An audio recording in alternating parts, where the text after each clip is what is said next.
The bridge of the Narn obelisk vibrated softly beneath Admiral Kefvar's boots. He strode past a nervous chatter of officers, each heartbeat amplified by the silence of space pressing against the fleet like a storm. Saul's border was a dotted line of old treaties and whispered myths, territories labeled forbidden in the logs of centuries-old Terran exploration fleets. He glanced at the holographic map, an intricate lattice of interstellar corridors, and saw the tiny cluster marking the outer Sol perimeter. Nothing more than dots. No defenses. Nothing that could stop him. Admiral, the scouts report unusual energy readings near the fourth planet. LT, Varian said, his voice tinged with both awe and apprehension. Nothing aggressive yet. There's a resonance pattern, almost like what, Lieutenant? Kefvar's voice was calm but sharp. His dark eyes, hardened by campaigns across uncharted sectors, scanned the readings. Like ghosts? Or like humans hiding behind dust and rocks? Either way, we push forward. They won't even see us coming. Varian hesitated, a flicker of doubt crossing his angular face. The human Taili's legendary, almost mythic, warned of Terran defense protocols, cryptic and deadly. Stories filtered through countless interstellar channels, fleets disappearing without a trace, explorers found frozen in orbit like statues, their ships intact but utterly lifeless. Kefvar had laughed at them once, in private quarters, dismissing the stories as propaganda, fear-mongering by alien races who had themselves failed at the borders of Earth. They say the humans protect their home with traps. Varian persisted. Defenses that don't fight like machines. They fight like predators, like the territory itself strikes. Kefvar's lips curved in a dismissive smirk. Predators? Lieutenant, the humans have barely reached the stars. They are prey, not predators. And prey dies fast when the hunter is clever. I have hunted species far more cunning than them. Behind him, the rest of the bridge crew exchanged uneasy glances, some muttering under their breaths. Kefvar sensed it, and it gave him a flicker of satisfaction. Fear was the currency of respect. Those who trembled too early often failed to grasp the fullness of command. He leaned over the holographic display and tapped a cluster of blinking dots, the Narn Expeditionary Fleet. 73 vessels strong, spread across the Sol approach corridor. The hulls gleamed under artificial light, some bearing scars from campaigns at the rim, others new and untested. The fleet had been assembled with meticulous attention to hierarchy and firepower, meant to demonstrate supremacy. And yet, Kefvar felt an unfamiliar thrill, a whisper of something more dangerous than technology. Set course, he commanded. We crossed the threshold. No hesitation. We will show the Sol system the reach of the Narn Empire. The ship shuddered as the warp engines ignited, propelling them into the unclaimed void beyond Mars' orbit. Outside, the black shimmer of space stretched, deep and eternal, studded with stars that seemed almost too quiet. Kefvar studied them as though he could read secrets in their positions. There was no sensor reading to explain the sense of calm that settled over the fleet, a silence pregnant with anticipation. For the first time in his career, Kefvar felt it, the weight of unknown consequences. Not from machines, not from aliens, but from something subtler. Something that watched hours past. The ships glided past the asteroid belts, through the pale dust of the Kuiper corridor. The crew began to relax, laughing quietly at their own nervousness. The energy readings were steady but unthreatening. No communication interference, no warp anomalies. No sign of life beyond the odd debris field. Maybe the stories were just stories, murmured Varian. More to himself than anyone else. Stories keep cowards alive, Kefvar replied. His gaze lingered on the empty vastness. We are not cowards. And yet, even as he said it, a shadow of unease curled in the pit of his stomach. He pushed it away, burying doubt beneath layers of confidence. Leaders could not afford uncertainty, not here, not now, not at the frontier of a human star. The first unusual event came subtly. Sensors picked up an anomaly near Sol's outer orbit, a disturbance in gravitational fields that defied explanation. It was faint, almost imperceptible, a warping of space that suggested immense energy, yet no vessel or mass could be traced to it. The crew reported it with rising tension, but Keffer waved it off. Natural phenomenon. Nothing more, he said. Yet he studied it longer than he let anyone see. There was a rhythm to it, something deliberate, almost like the pulse of a heartbeat beneath the black dot. By the time the fleet reached Earth's outermost satellites, the anomaly had spread, subtle waves like invisible tides through the void. One scout ship, venturing closer, transmitted its readings back in a monotone voice, unaccountable resonance. Seems to follow our movements. Follow us? Keffer asked, leaning into the cum. Impossible. Nothing moves out here that we cannot see. And then, as if the universe itself had drawn a breath, the resonance coalesced. Lights flickered across the fleet's bridges. Communication stuttered for a moment, a heartbeat of static before returning. The crew whispered about the feeling of being watched. Keffer ignored it. He always ignored it. Ignoring fear was the difference between survival and surrender.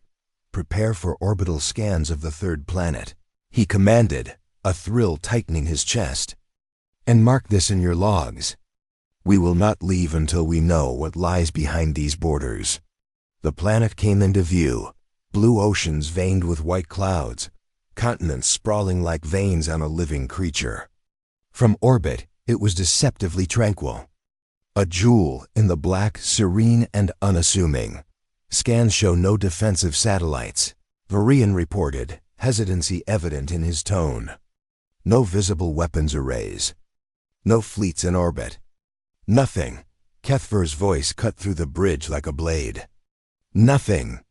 Exactly as predicted. Prepare the deployment teams. This world falls within our reach without a single shot fired. The humans are defenseless. And somewhere, in the silent void beyond the sensors, a whisper of judgment stirred. Keffer could not hear it, but the stars themselves seemed to shift, arranging themselves into patterns that spoke of history, of limits, of consequences waiting to unfold. The fleet began orbital insertion. Landing modules hung like moths above the blue planet, ready to descend. Keffer watched it all from the bridge, the thrill of conquest mixing with a faint, undefinable tension. There was no firepower, no resistance, only the vast, empty quiet. And yet, that quiet was heavier than any cannonball, denser than any storm the fleet had faced. Hours passed. Keffer walked the bridge alone, a rare moment of solitude. He considered the legends, the vanished fleets of centuries past, and allowed himself a smirk. Stories for cowards, he reminded himself again. And yet, he found his gaze drawn to the planet below. Something about it felt patient, immense, watching, waiting. And in that moment, he almost believed, just for an instant, that there was a mind behind the stillness. An intelligence older than his empire, subtler than any fleet, and yet infinitely more dangerous. A chill ran through the bridge crew. Subtle at first, then spreading like a low murmur. Their sensors all read nothing, and yet none could shake the feeling that the fleet had crossed into a domain where arrogance alone would not suffice. Keffer dismissed it. For now, the Admiral's final words before sleep were almost casual, yet they hung in the bridge like a challenge. Prepare the first wave of explorers. This is a simple recon. The humans will not even see us coming.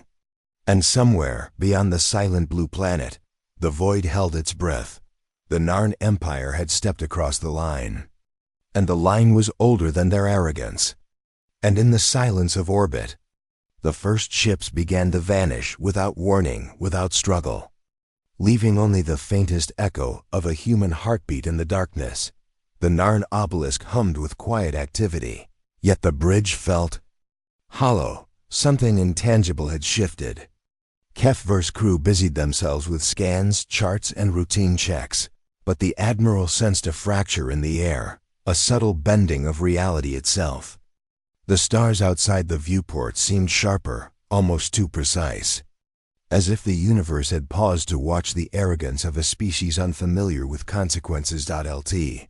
Varian was the first to speak aloud, breaking the brittle silence. "Admiral, we're losing contact with Scout Alpha 3. His voice was calm, but a tremor betrayed his fear. Kefver raised an eyebrow. "Signal interference? Warp anomaly?" Varian shook his head. "Nothing on sensors. It just vanished. And there's no distress call."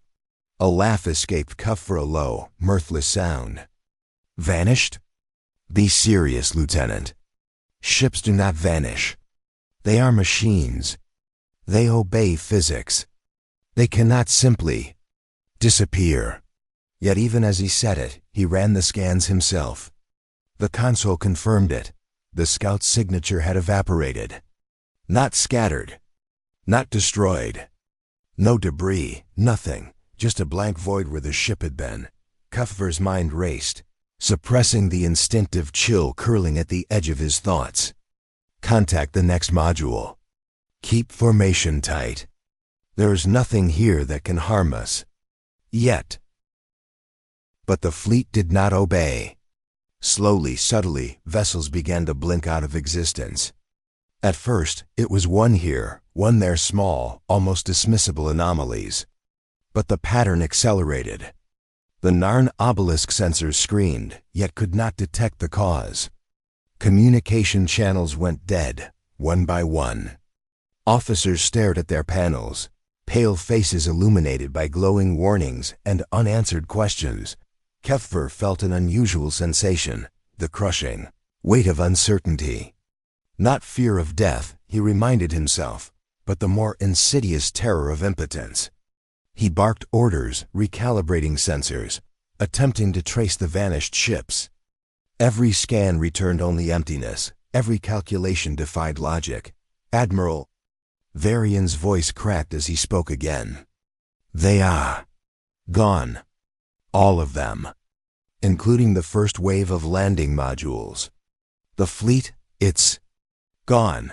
Kefver's hands clenched the railing of the bridge. Silence fell heavier than any enemy cannon. His mind refused the conclusion his instruments presented. Impossible, he thought. Every military doctrine, every law of physics, every experience in command screamed that disappearance without cause was absurd. Yet here it was. He stood frozen for a heartbeat, then forced his voice into authority. "Re-establish contact. Repeat. All ships trace their positions. I want a visual." Screens flickered. Only static answered. Then, faintly, a ghostly shimmer appeared on the displays like heat ripples in airless vacuum. The shimmer moved, subtly distorting reality itself. Kefver recognized the pattern not from military code, but from the stories whispered by terrified scouts. The veil, the boundary humans called home. He should have turned away, retreated, perhaps accepted the whispers as truth. But he did not.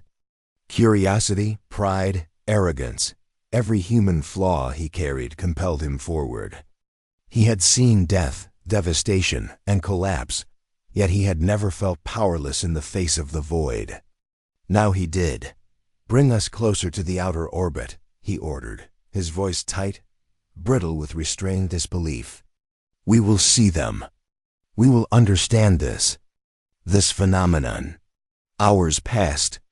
The planet below shimmered like a living gem, blue oceans catching the faint light of distant stars.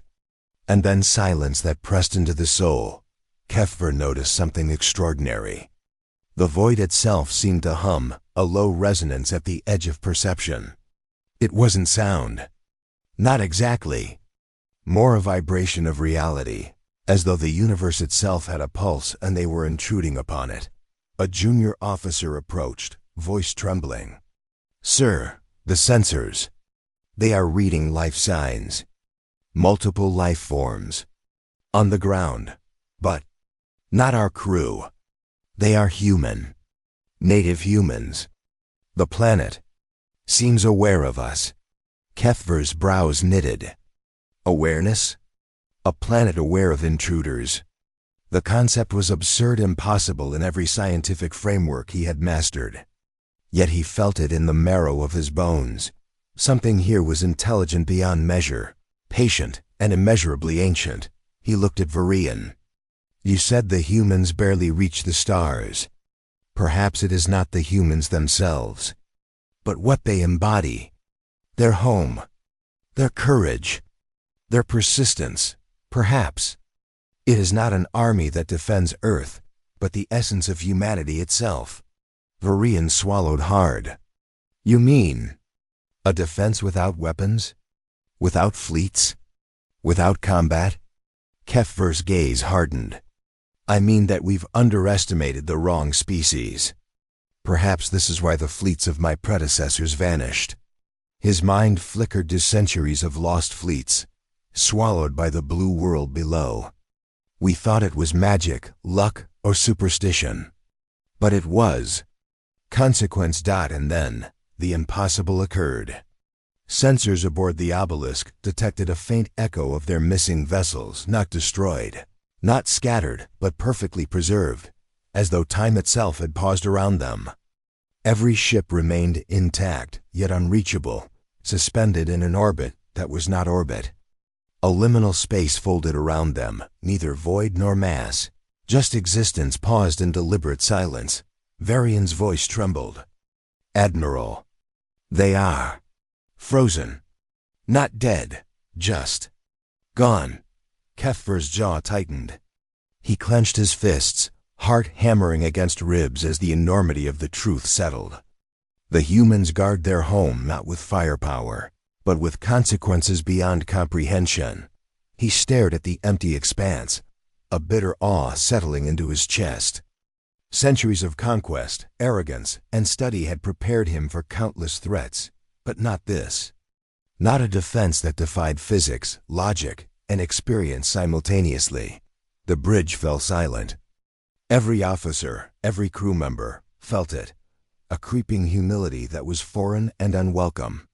Kethver's pride, his lifeblood as a commander, wrestled with the impossible. To survive, he realized, was to admit ignorance. To survive, he had to understand the quiet genius of humanity, not just as a species, but as the consequence of life that refused to be conquered. The hours stretched, a liminal eternity. Outside, the shimmering resonance of the planet seemed to pulse in rhythm with something older than thought. Kethver could not explain it, could not measure it, could not fight it. And yet, somewhere deep in his chest, a subtle sense of order flickered. Not luck, not chance. Something else. Something watching. A junior navigator whispered, almost reverently, It's like the universe itself decided who may pass and who may not. Kethver turned toward the viewport, and for the first time, fear mingled with awe. He realized that the arrogance of conquest was meaningless here. Yet his human heart, stubborn, defiant, and unbroken, refused to bow. He thought of the legends of his predecessors, lost to silence. Of fleets vanished without struggle. Of humans who stared into the void and refused to die. And though the mystery was incomprehensible, a single truth became clear. He was not witnessing defeat. He was witnessing something larger, a test beyond the petty scope of empires and power. And somewhere, in the quiet brilliance of that unyielding planet, he imagined the faint pulse of the human heart, the heartbeat of consequence, of courage, of survival. The Narn Empire had crossed the boundary, and the boundary had responded. And as the last echoes of communication fizzled into absolute silence, Kethver whispered into the void, half in defiance, half in prayer. Not luck. Someone wanted us to live. Centuries had passed. The Narn Empire was no more than a memory in the black archives of space, a tale of hubris whispered among alien scholars, Dismissed as legend, a cautionary myth. Yet in the endless stretch of Sol's outer orbit, the fleet remained frozen in time. Ships gleamed as if untouched by age, crew preserved in the uncanny stillness of perfect suspension. No warp decay, no corrosion, no entropy. Just silence waiting. Humanity had changed. Starships carved elegant arcs through interstellar lanes, colonies sparkled on distant moons, and AI assistants hummed in every corner of human civilization. They had learned, through blood and trial, to reach beyond the void while respecting the boundaries of life, intelligence, and the lessons etched into cosmic memory. The probe Seraphim 9 approached the edge of Sol's outer orbit with the precision of a prayer. It was small, unarmed, almost fragile, a slender vessel built for study and curiosity rather than war. Dr. Elias Kaur, mission commander from Earth's sole research directorate, monitored the feed from the bridge of the observation station, Haven Point. Coordinates locked, Elias said. Voice steady though his pulse betrayed excitement. We're at the historical anomaly zone. Sensors indicate something large. Very large, probably. Derelict ships. Behind him, the team of ASO archaeologists and engineers held their collective breath. Generations had debated the existence of vanished fleets, the fabled Narn expeditionary fleet, swallowed by Earth centuries ago. Some claimed stories were allegorical, moral warnings for would-be invaders. But here, on their monitors, the shimmering outlines of alien vessels confirmed the impossible. They're intact, whispered Leona, the AI systems analyst. Her augmented eyes reflected the ghostly glow of the ships. All of them, like frozen statues in orbit. Elias leaned closer to the holodisplay, his mind racing. They've been preserved. Not destroyed. Not decayed. The science was confounding. Energy signatures were minimal, yet structural integrity remained flawless.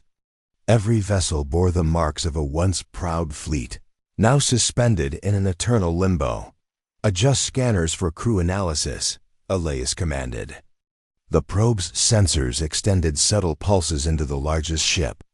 The response data blinked into the feed, revealing something more astonishing.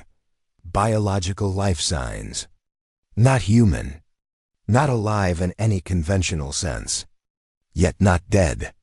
The Narn officers and crew were there, bodies perfectly maintained in the stasis-like vacuum of space. A hushed reverence settled over the control room. Dr. Kaur swallowed. This is beyond comprehension. It's as if time stopped around them. Leona's voice softened. Not as if, Dr. Kaur. It has stopped. Or something stopped it. The words were barely audible, but they hung in the air with weight. Elias felt a shiver creep down his spine. For centuries, humans had honored the legends of their own perseverance, the stories of vanished fleets and the boundaries of Sol's homeworld. Yet this was the ultimate testament, a boundary built not of walls, weapons, or shields, but of consequence.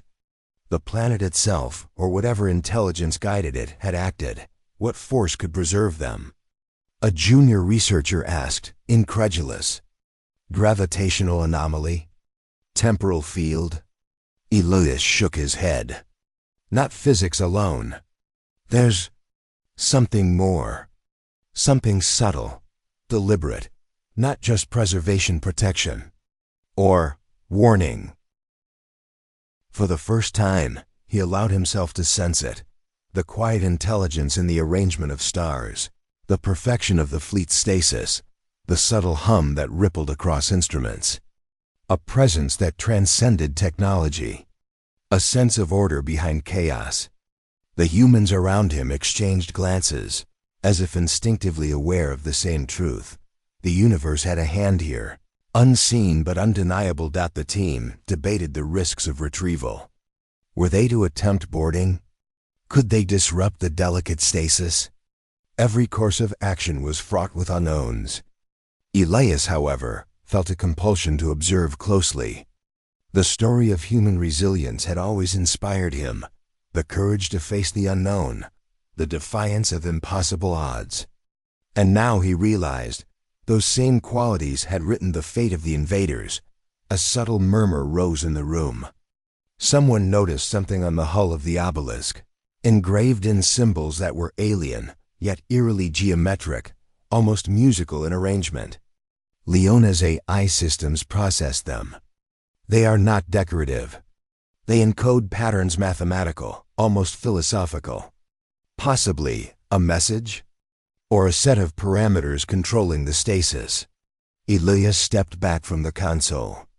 Humans don't just guard their home with force, he said softly. They guard it with consequence. With willpower. With the kind of intelligence that survives. Not because it fights, but because it exists with purpose. Silence hung over the room.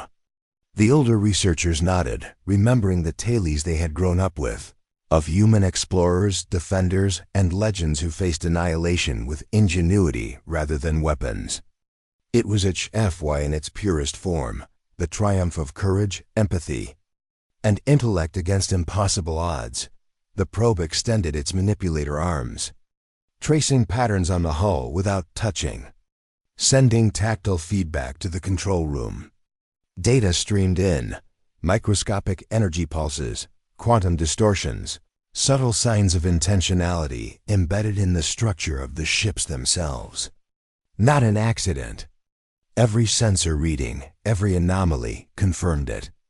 Some intelligence, human, divine, or a combination had orchestrated this. Elias sat back, letting his thoughts drift. The Narn crews, arrogant and confident centuries ago, had failed not because of luck, not because of miscalculation, but because they had underestimated the principle behind the defense. Humanity had created a boundary so subtle, so unyielding, that mere hubris could not penetrate it. Leona spoke again, her tone almost reverent. Notice how the fleet aligns with planetary resonance. It's as if the planet itself enforces the boundary. Not the humans directly, but their presence, history, culture, intelligence. The ecosystem of their home. It defends itself.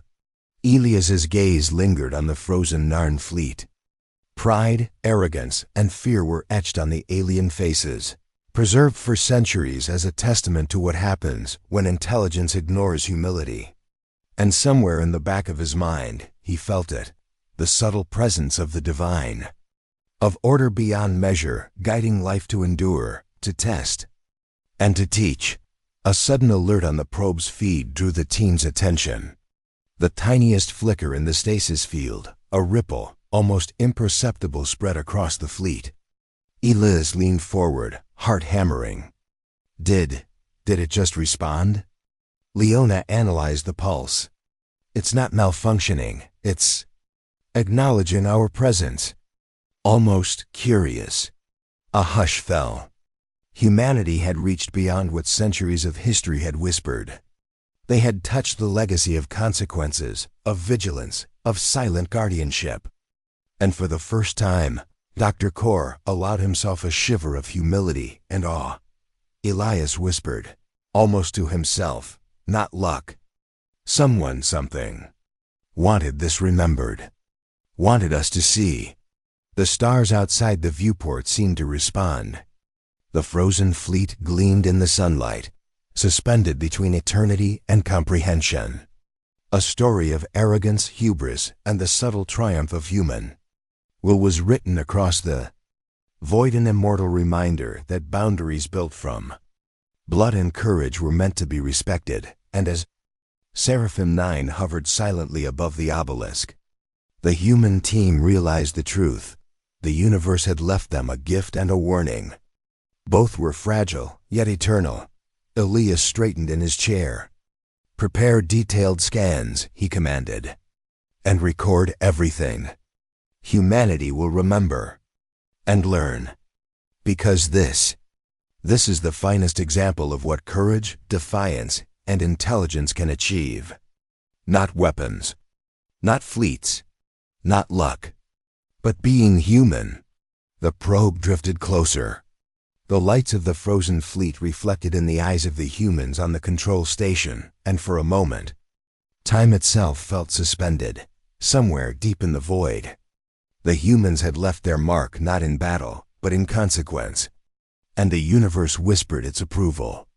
And then, as the probe's sensors traced the hulls of the alien fleet, a single, inexplicable ripple traveled through space like a heartbeat, and the humans realized the boundary had not ended. It was alive, watching, waiting. And their story was only beginning. The Seraphim 9 hovered in the void, its sensors tracing the outlines of the Narn fleet like a reverent archaeologist brushing dust from ancient ruins.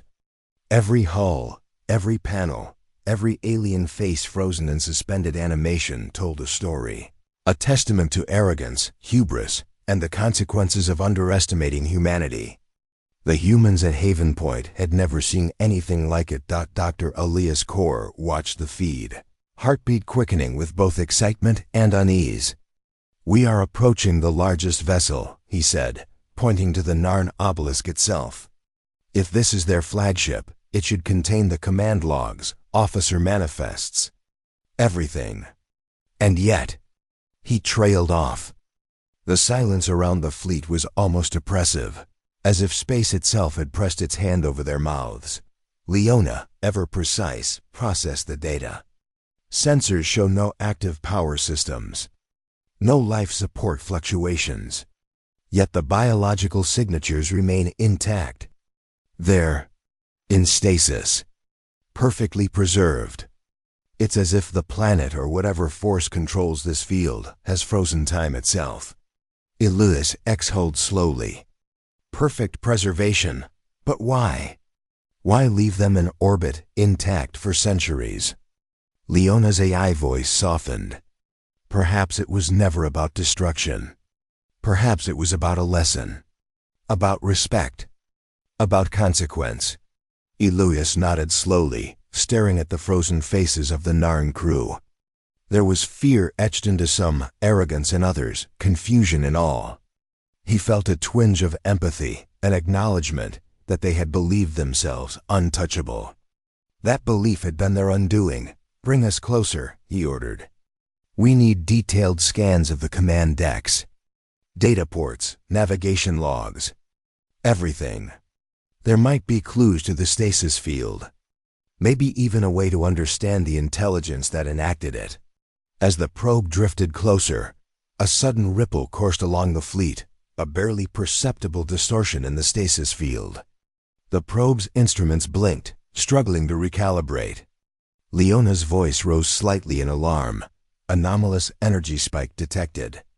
Not hostile, but responsive, almost sentient. Elias felt a chill. He had studied alien technology, advanced AI, even quantum anomalies, but this was different. This wasn't simply a force of nature. This was intelligence, deliberate, observant. Could the fleet itself be aware? He asked aloud. Leona processed a moment, then answered. "Not the fleet, Dr. Kaur. Something beyond it. The field. It watches. It acts. It enforces. The boundary. Not the humans themselves, but their presence. Their legacy. Perhaps even their will." Elias felt the weight of those words press on him. Humanity had never built walls to defend itself. No armies had patrolled the outer planets for centuries. Yet some invisible principle, some measure of consequence and moral vigilance had protected them against a fleet designed to conquer and subjugate, prepare the external manipulator arms. Elias said finally, "We need samples, microscopic, nothing invasive. Let's see if the stasis is purely temporal, or something else entirely." The probe extended its arms with delicate precision, brushing against the hull. A ripple pulsed through the field, and for a heartbeat, Elias felt a thrill that bordered on terror. The universe seemed to inhale, waiting to see if humanity would overstep, if they would push too far. Then, as if granting permission, the field stabilized. Sensors streamed data, quantum stabilizers embedded in the ship's frame. Intricate energy flows, patterns beyond known physics, and faintly, almost imperceptibly, a trace signature of human ingenuity. Someone, centuries ago, had predicted the arrogance of invaders. Someone had designed a response that transcended weaponry and embraced consequence itself. Leona's AI voice hummed in awe. These patterns, they're recursive, self-reinforcing, almost like a living algorithm. Not alive, not conscious in the way we know, yet capable of judgment. Elias leaned back in his chair, thoughts spiraling. Humanity's defense wasn't just physical. It wasn't even tactical. It was moral, philosophical, rooted in the essence of life, intelligence, and respect for the cosmos. A young researcher, her eyes wide, whispered, "Do you think God had a hand in this?" Elias didn't answer immediately. He stared at the frozen Narn fleet, at the delicate dance of time and energy holding them in perfect balance.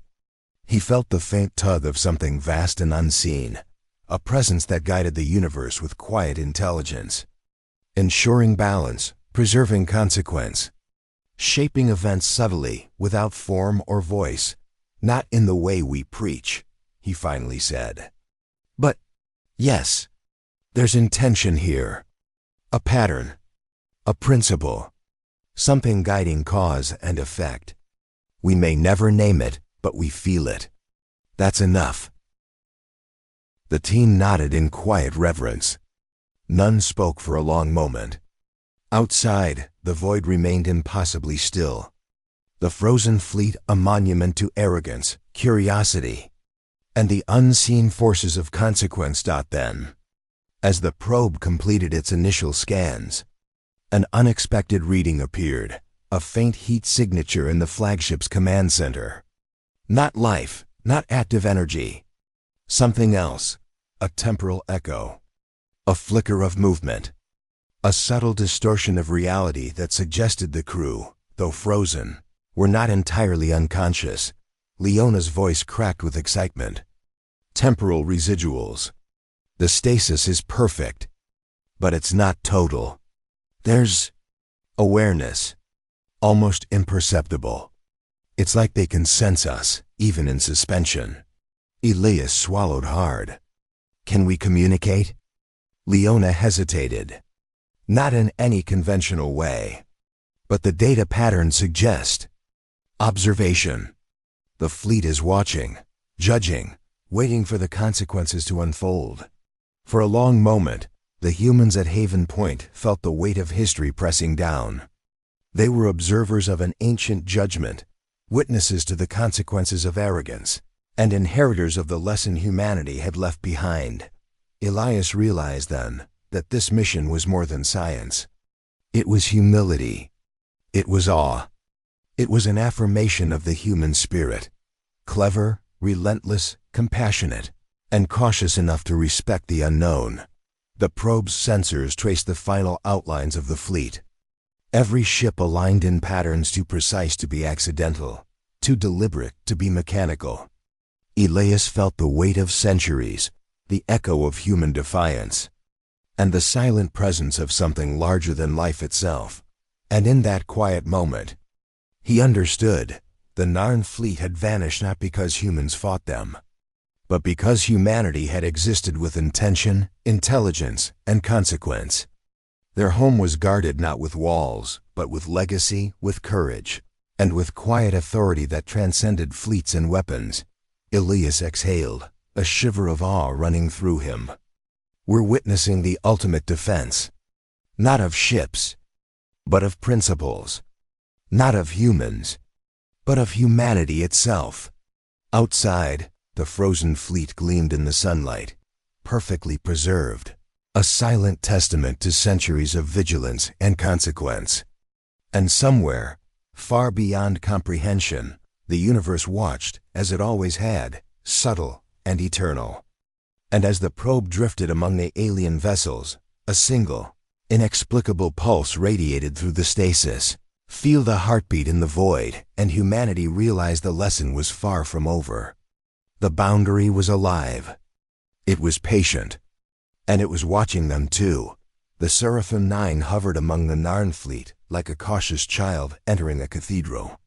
The alien vessels reflected the sun in muted glimmers, as if aware of the reverence being paid. For the humans aboard Haven Point, every moment felt sacred. Every flicker of sensor data, like a heartbeat echoing across centuries. Dr. Elias Core leaned over the control console, eyes wide behind his augmented lenses. We're detecting something. Subtle. Not energy in the conventional sense. Not life, but observation. The fleet is aware of our presence. Leona's AI voice hummed, almost reverent. It's as if the stasis field is conscious in some way. Not human, not alien in a recognizable form. But it reacts, adjusts, evaluates. Elias swallowed hard. The weight of this realization pressed on him. Humanity had always imagined defense in terms of firepower, strategy, or cunning. But here, centuries after the Narn fleet's arrogance, the lesson was clear. The boundary was alive, but not as any of them had ever defined life. It was alive in intention, in consequence, in subtle judgment. A junior researcher, voice barely a whisper, broke the silence. It's waiting, watching, judging, and we can't touch it. Elias nodded, feeling a shiver run through him. Not touch it. Not yet. We observe. We learn, and we respect. The probe extended its manipulator arms once more, brushing lightly against the flagship's hull.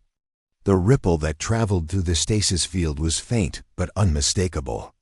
Sensors scrambled, recalibrating midstream as if the field itself demanded attention. Leona processed the readings.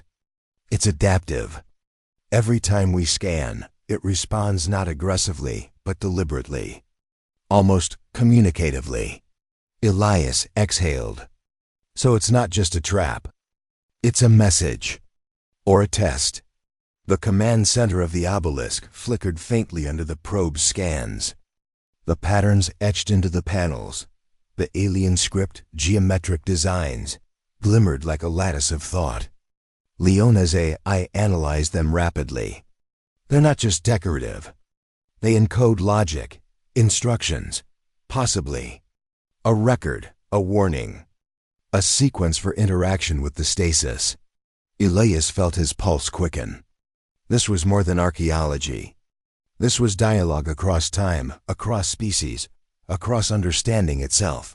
Prepare a remote interface, he ordered. We'll attempt a minimal data link. No invasive probing. Let's see if it recognizes intelligence. The team worked in tense silence. The probe's manipulator arms hovered over the data ports, delicate as a surgeon's hands. When the interface engaged, a subtle resonance pulsed through the stasis field, almost like acknowledgement. Sensors picked up quantum fluctuations that suggested awareness, a response without form, a reply without voice. Leona's voice softened. It's reading us, evaluating, understanding.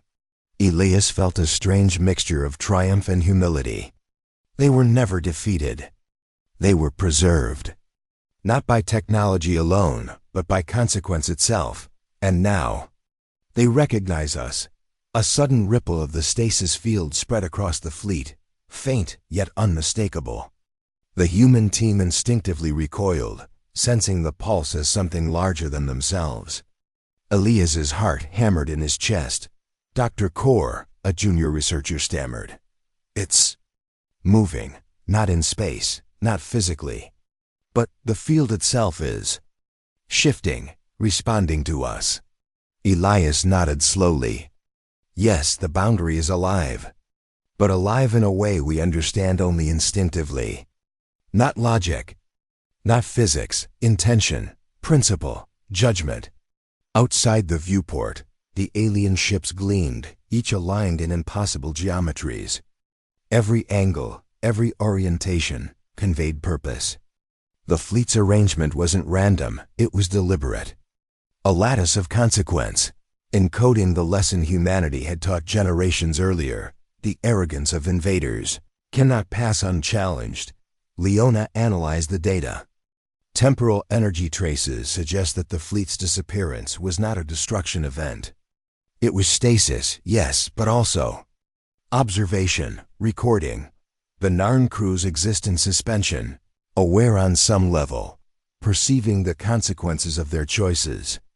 The field preserves them and teaches. Elias felt a shiver run down his spine. For the first time, he understood the true nature of the Terran boundary. It wasn't walls, weapons, or fleets that defended humanity. It was consequence, principle, awareness, intelligence guided by morality, subtle yet unyielding. A whisper broke the room's silence. God must have a hand in this. Elias looked up at the observer. Not in the way we imagine, he said slowly. But yes, there is intention here. A presence that guides balance, that protects life, that teaches humility. Whether we call it God or the universe's intelligence doesn't matter. We feel it, and we are lucky to witness it. The probe hovered over the command deck of the obelisk. A faint glow rippled along the panels. Elias held his breath. Then, slowly, almost imperceptibly, a pattern emerged on the ship's hull, a sequence of light pulses, rhythmic, deliberate. Not language, not sound, but recognition. A heartbeat, Leona interpreted. It's acknowledging our humanity, recognizing intelligence, respecting curiosity.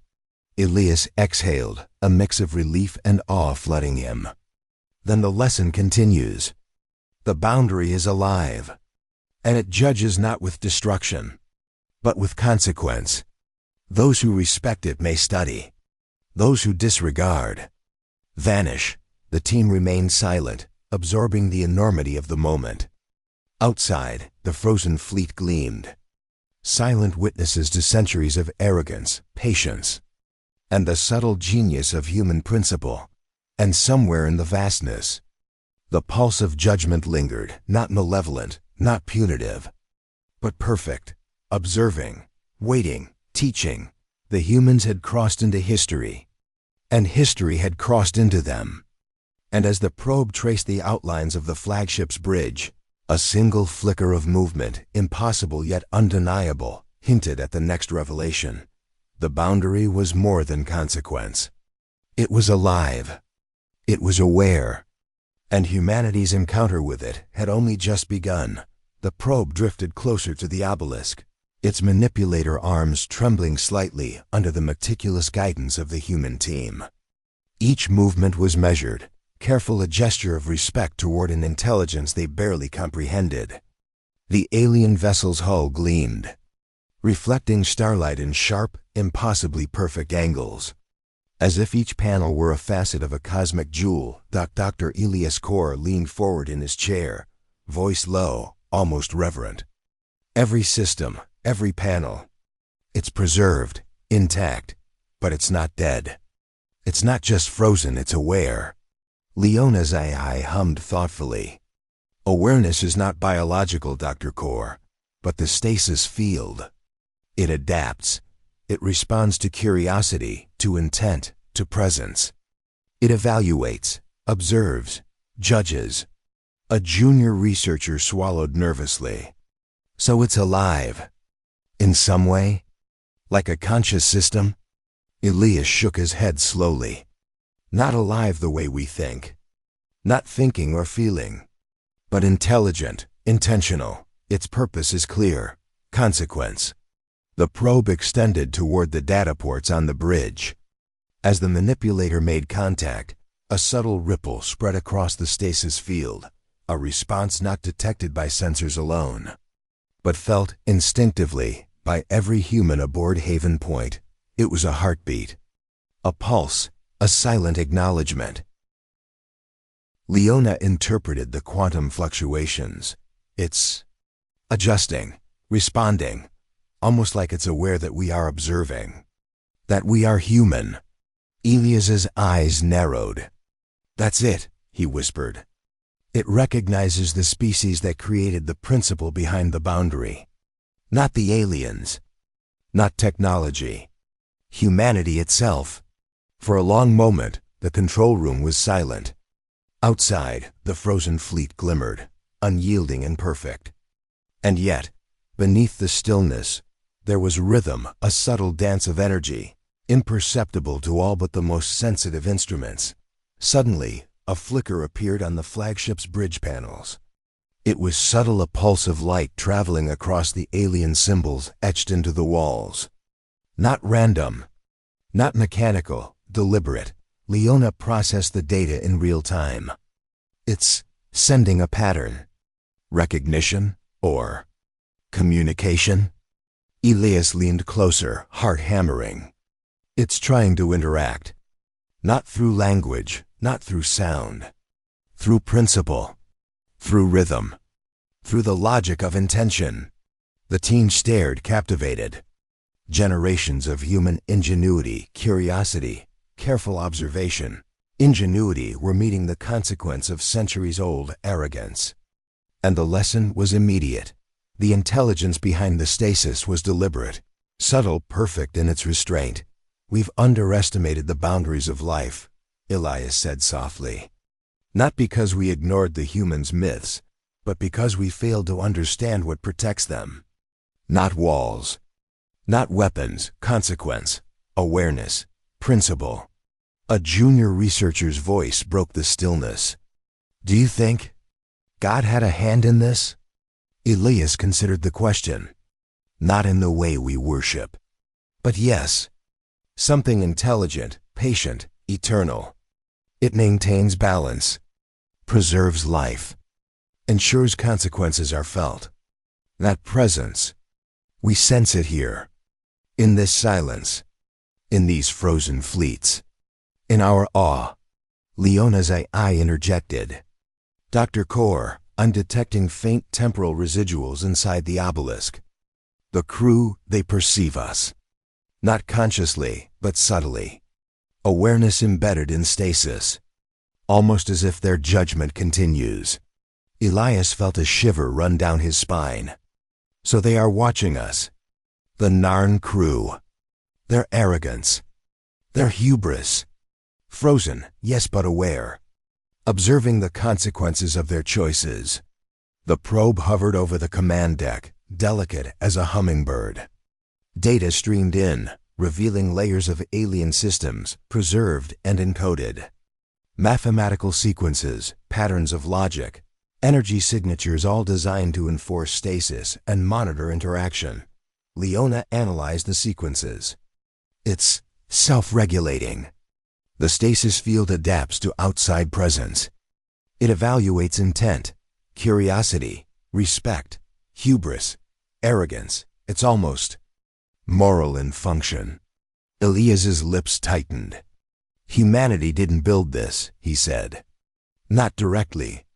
But we left the principle. Life that survives not because of aggression, but because of willpower, ingenuity, empathy. The boundary enforces the same values.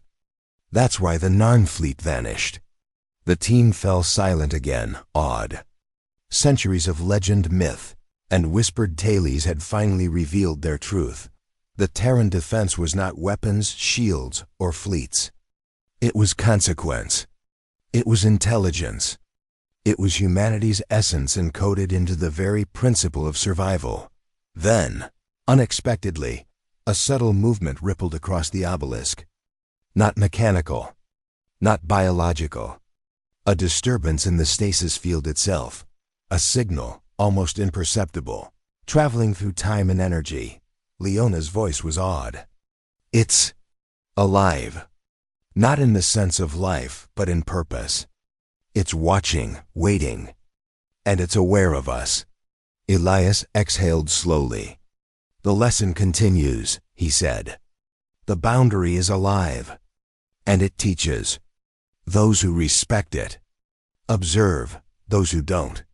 Vanish. A low, humming vibration resonated through the probe, sensed by every human in the control room. It was subtle, almost imperceptible, yet it carried meaning. A heartbeat. A judgment. A recognition. Elias whispered, almost to himself. not luck. Someone or something wanted this remembered, wanted us to see.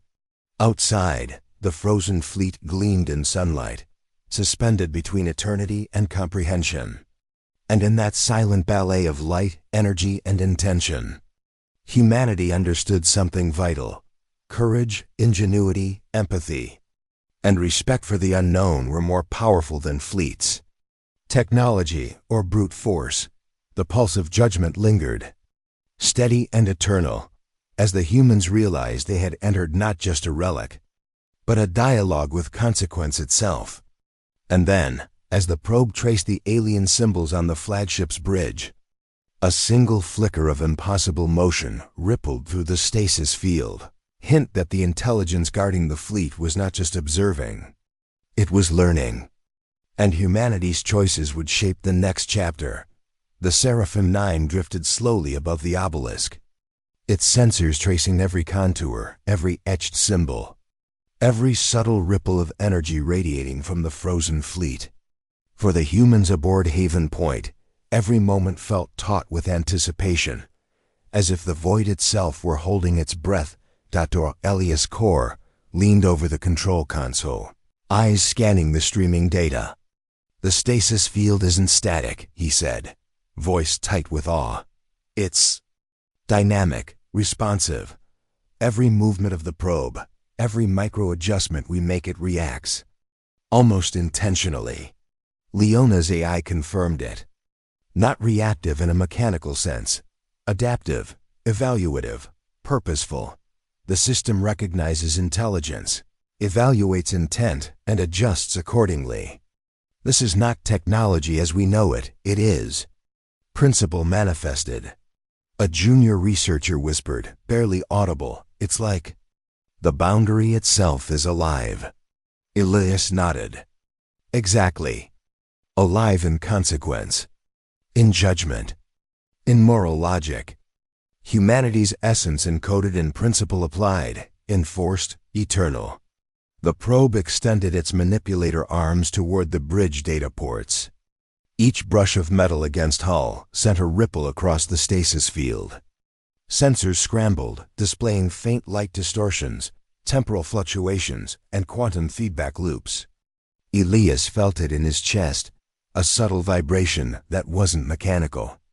It was awareness. Leona's voice was tense with analysis. "The stasis isn't just preservation. It's a lattice of consequence. It records arrogance, hubris, intent, curiosity, empathy. It applies judgment not through destruction, but through suspension, observation, teaching, and it adapts." Elias exhaled slowly. He stared at the frozen faces of the Narn crew, their expressions locked in centuries-old arrogance and fear. They didn't just disappear. They were preserved for evaluation, to show the consequences of their arrogance. And now we are being evaluated too. The control room fell silent. Outside, the fleet reflected sunlight in geometric perfection, a frozen lattice of judgment in orbit around a blue and white world. And then a flicker, a faint, impossible motion in the flagship's bridge, a ripple through time and stasis, almost imperceptible, yet deliberate. Leona's AI processed it rapidly. Temporal distortion. Embedded awareness. The fleet senses our probe. Not the crew individually, but the collective presence. It's reading us. Elias's pulse quickened. It's learning from us, evaluating humanity. The team exchanged awed glances. Centuries ago, arrogance had led fleets into this orbit, and the boundary had taught them silence, consequence, and preservation. Now, for the first time, humans had arrived not as invaders, but as observers. And the boundary, subtle and eternal, was watching, recording, and judging their intent. Leona adjusted the probe's position. "I suggest minimal interaction. Nothing invasive. Let's allow the system to respond to curiosity, not aggression. It's sensitive to intent." Elias nodded. "Agreed. Approach carefully. Every movement, every scan. We respect the principle of the boundary." Humanity itself is on trial here. The probe hovered over the alien control panels, tracing patterns with extreme precision. The symbols etched into the metal shimmered faintly, like a lattice of living thought. Leona interpreted the data. These are not instructions for the Narn. They encode a moral, algorithm, preservation, observation, enforcement of consequence. Elias's mind raced. The Terran principle, centuries old. Built not as walls, not as fleets, but as consequence. Applied not in firepower, but in intelligence, creativity, and moral vigilance. Humanity itself is the shield. A sudden pulse rippled through the stasis field, longer, deeper, more deliberate than before. The probe's instruments blinked in unison, recording fluctuations that defied all known physics. Leona analyzed the data. It's interactive. A signal of recognition. Of approval, perhaps. Even a test. Elias exhaled, his eyes fixed on the frozen fleet. Then the lesson continues. Humanity is being measured not by weapons, not by aggression, but by willpower, ingenuity, and intent. This is the ultimate evaluation. Outside the viewport, the alien ships glimmered, a lattice of time, energy, and consequence. Every angle, every line, every frozen face conveyed purpose, as if the fleet itself were a sentient classroom, teaching the cost of arrogance and the value of human ingenuity. A junior researcher whispered again, voice trembling, "Do you think the humans built this, or did something else?" Elias stared at the glimmering fleet, at the delicate ripples of stasis responding to every movement. "I don't know if anyone being built it. Maybe humanity contributed the principle, the essence. Maybe the universe, the quiet intelligence we feel in the stars, took that principle and applied it. Either way, it works perfectly, eternally." Then, a faint, deliberate flicker appeared on the panels of the flagship. The pulse traveled in a rhythm, almost like a heartbeat. Leona's eye hummed softly. It's acknowledging us. Not as enemies. Not yet. But as intelligent observers. As worthy of study. Elias exhaled, a shiver running down his spine.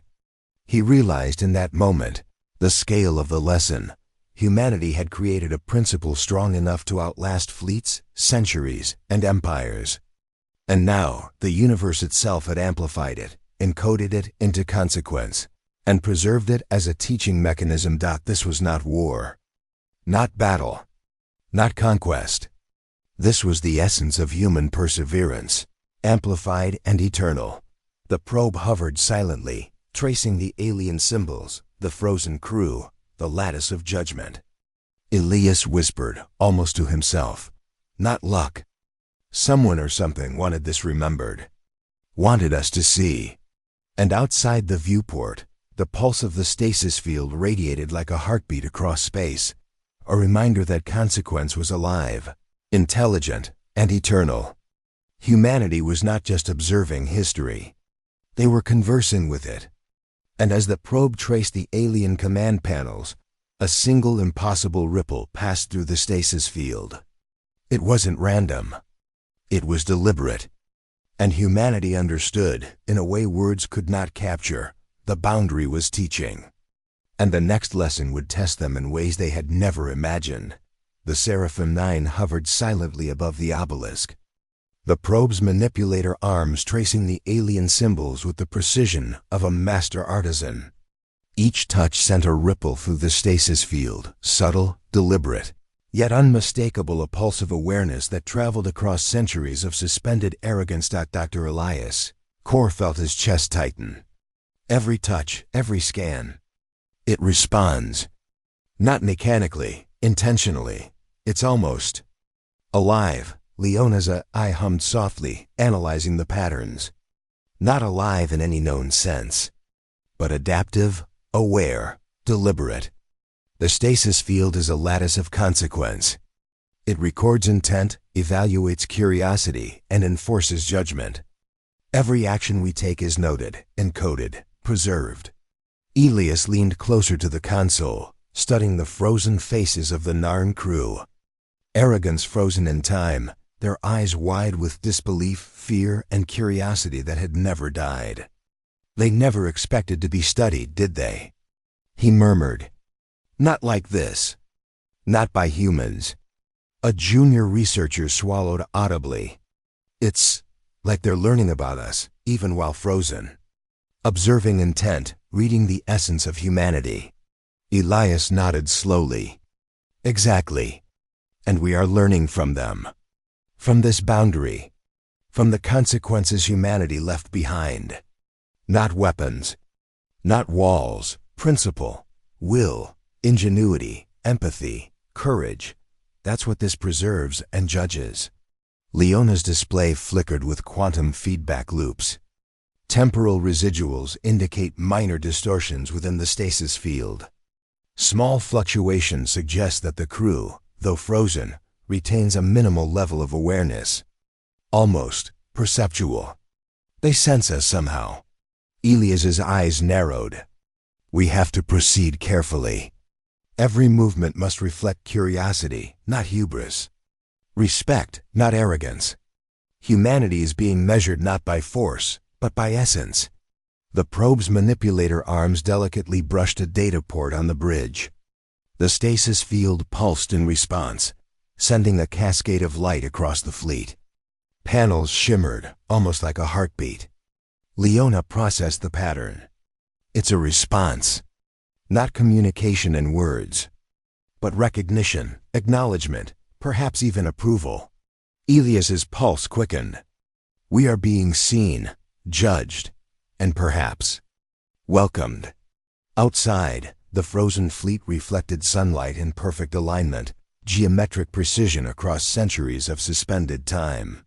Each ship, each angle, each frozen expression conveyed the intelligence behind the stasis deliberate. Patient, subtle, and eternal. Then, a flicker, a micro-distortion in the flagship's bridge panels, faint, almost imperceptible. The probe's sensors picked it up immediately, Leona interpreted. It's interactive. Not reactive, not defensive. It's inviting engagement. The stasis is not a trap, it's a dialogue. Elias felt a shiver run through him. A dialogue across centuries. Across species. Across the essence of humanity itself. He gestured toward the team. Prepare to trace the energy patterns along the lattice. Minimal interaction. Observe. Learn. Respect. This is not just science, it's morality. History and intelligence speaking as one. The probe's manipulator traced the patterns, brushing across alien symbols, etching a path through the lattice of judgment. Each contact sent ripples through the stasis field. Light cascaded across the fleet like water over stone, patterns aligning with the geometry of the ships. Leona's AI hummed in awe. The field is dynamic. It adapts, records our intent, evaluates precision, care, and curiosity. It's teaching us how to interact, how to exist within these boundaries without hubris. Elias exhaled slowly. Not luck. Someone or something wanted this remembered. Wanted us to see. Wanted humanity to learn, to reflect, to survive with wisdom, not arrogance.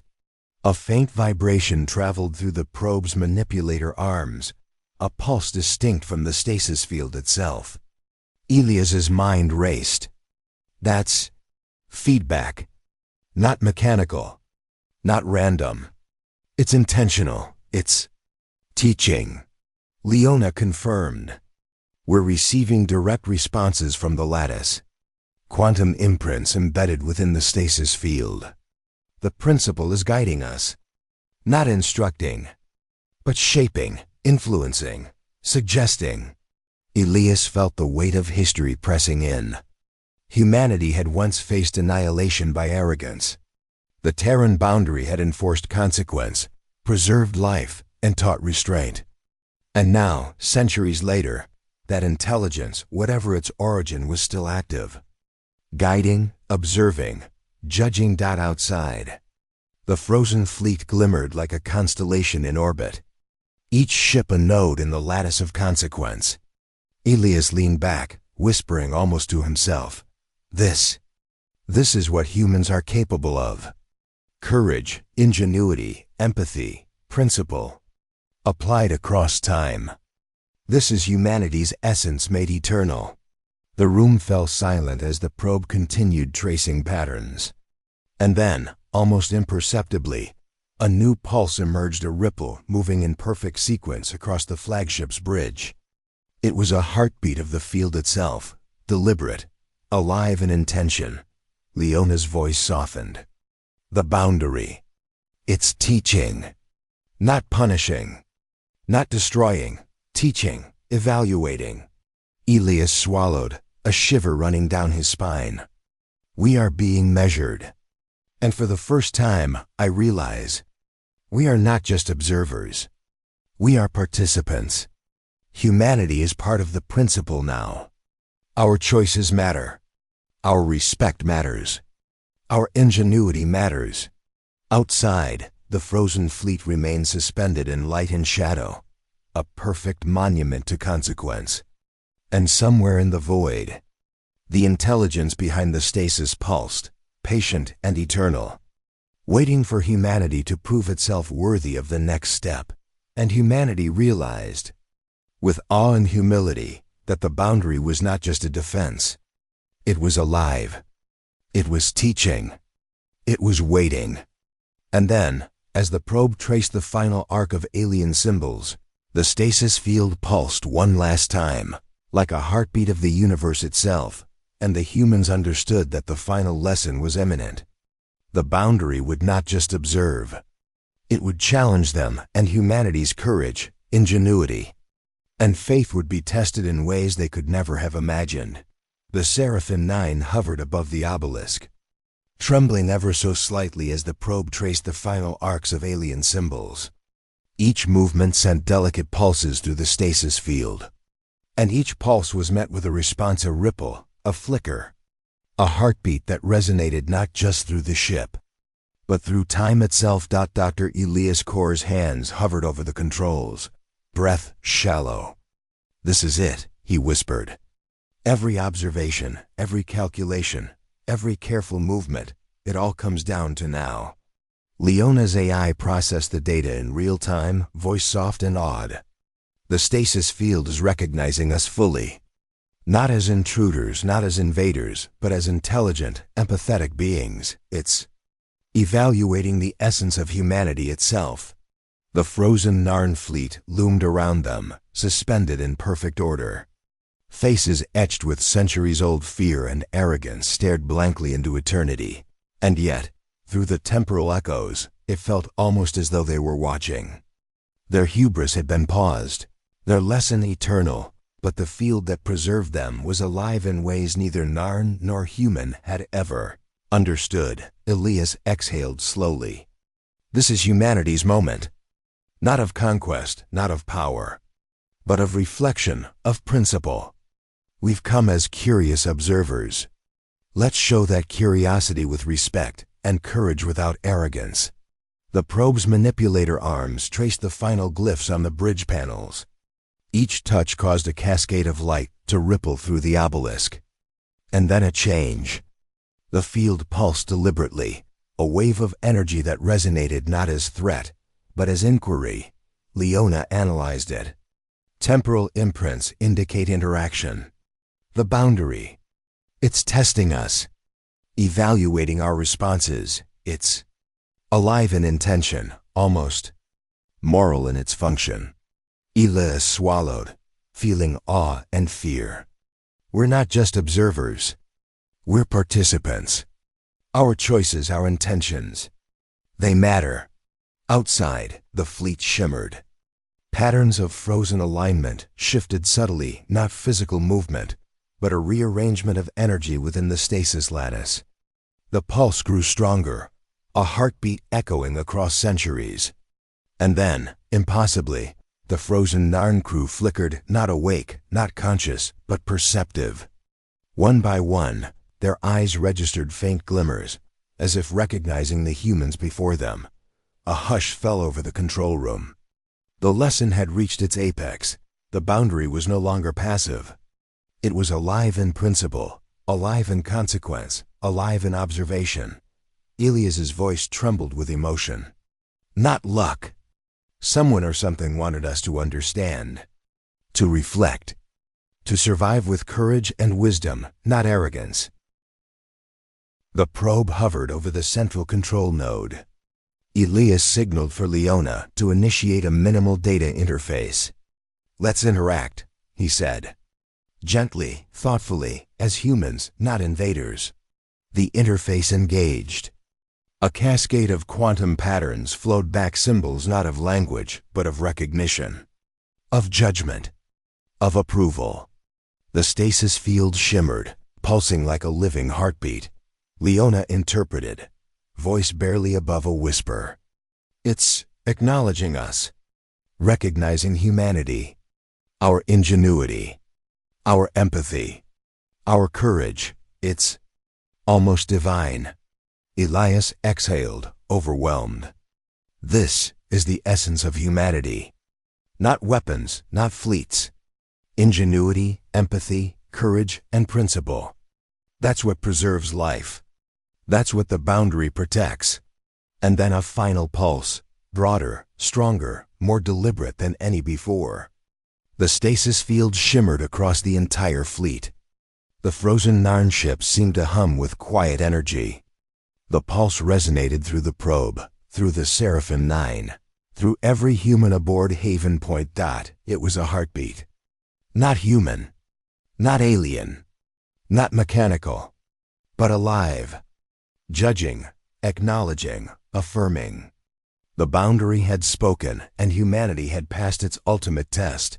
Elias lowered his hands from the console, eyes glistening. "We've witnessed it. We've been measured. And humanity is worthy. Not because of technology, not because of fleets, but because of courage, ingenuity, empathy, and faith in the unseen." Leona hummed softly. "The field will remain. The Narn fleet remains preserved. But we have interacted respectfully. We have acknowledged the principle. The lesson continues, but we have passed the first stage." Outside, the fleet reflected sunlight like diamonds frozen in time. The stasis field shimmered subtly, almost as if smiling, or as close to a smile as energy and consequence could manage. And somewhere far beyond comprehension, the quiet intelligence that guided the boundary, the unseeing hand. The subtle intelligence, the presence felt but never named, watched. Patient and eternal, Elias whispered to the void, voice trembling with awe. "Not luck. Someone wanted us to see. Someone wanted us to survive, to learn, to carry courage and empathy forward." A junior researcher asked softly, "Do you think God had a hand in this?" Elias looked at the frozen fleet, the pulse of the stasis field, the delicate dance of consequence across time. "Not in a way we preach. But yes, something vast, eternal, and intelligent guided this. Preserved life, maintained balance, protected consequence. And humanity understood it, felt it, learned from it." The probe completed its final scans. The Seraphim 9 slowly began to withdraw, leaving the fleet suspended in orbit. And as the last glimmer of sunlight caught the alien ships, Elias knew this was more than history, more than science. It was a testament to the essence of humanity itself. Humanity had faced the consequences of arrogance, witnessed the power of principle, and emerged with courage, ingenuity, and faith intact. The boundary had judged and humanity had endured, and somewhere, in the quiet vastness of space, the pulse of the boundary continued steady, eternal, alive in principle, guiding, observing, teaching. Humanity was not only preserved, it was acknowledged that the lesson was complete, and the story of human courage would echo across the stars forever.